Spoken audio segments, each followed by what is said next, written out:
How's it going, everyone? Welcome back to the channel. We've got some 2 versus 8 gameplay today. Took me about 17 million years to find this lobby and play at least one game as killer. But here we are, and today we're going to be talking about, do you know yourself? We're going to talk about what it means to know ourselves and how we can really get to know ourselves. So let's get into it. I think a question we get asked a lot in life is, tell me more about yourself.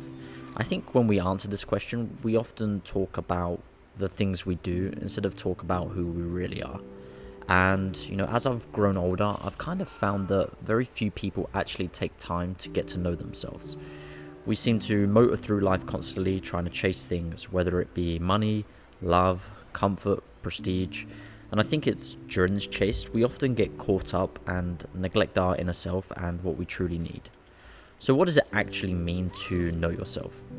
I think of it more as understanding who you are. It's understanding what you like and dislike and going through with these things. It's being able to understand our strengths and our weaknesses and what's important to us. It's about being aware of your thoughts, your feelings, why you feel that way, the motivations you have. And I think all of these things tied together help us to make better choices, and we're able to live a more authentic and fulfilling life. Now, it's not easy, and it's taken me a really long time to learn about myself and learn who I truly am. It's something that I wish that I was aware of more when I was younger, but it wasn't really till my late 20s till I really understood who I am and accepted myself for that. I think with that all being said, a lot of us also let others define who we really are. And if you don't spend enough time getting to know yourself, you'll end up absorbing everyone else's definition of you. And that hits me hard. How often do we let friends, families, sometimes even strangers, tell us who we really are? And if we don't take the time to figure out what we love and what we stand for, what makes us come alive, then someone else is more likely to come along and decide it for us. The scary part of this, of course, is we don't even realize in time that it's happening. And one day we wake up and we kind of realize that we've been living a life shaped by everyone else's opinions, except our own. So this was me 5 or 6 years ago. I just moved countries, and for those of you that have moved places before, one of the most first things we do is to try and find some new friends. So I met a load of guys through a football team, and they like to have a drink and talk about sports, and that's something I can do as well. And it turned out a lot of these guys were really, really big party animals, and they used to party every Friday night and every Saturday night.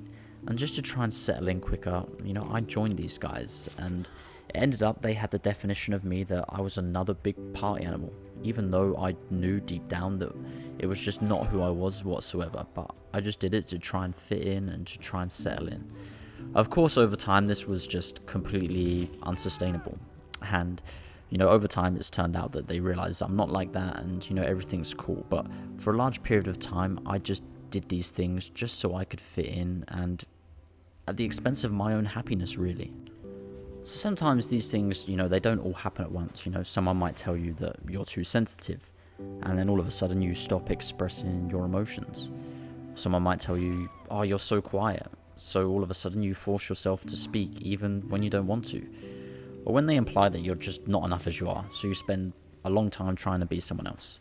And at the end of the day, what do we do it for? To please them, to fit in, to feel worthy? So one thing that I've learned through all of this is that no one else gets to define you. It's not your friends, not your parents, not society. Only you can do that. And it takes work. It takes sitting with yourself, reflecting, asking hard questions, and just being brutally honest about what you want and who you are. It's not easy, it can be messy, uncomfortable, it can be lonely, but it's definitely worth it. Let's go through some steps about how we can learn who we really are. One of the most important aspects is to practice self-awareness. And, to know yourself, you have to be aware of yourself. So that's every thought you have. It could be an action or just an emotion. All of it is an indication of some part of yourself.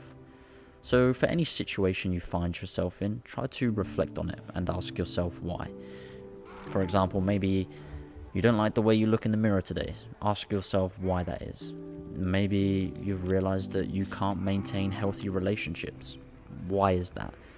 The goal when doing this is to not criticize yourself, but more to recognize the different parts of yourself, both the good and the bad.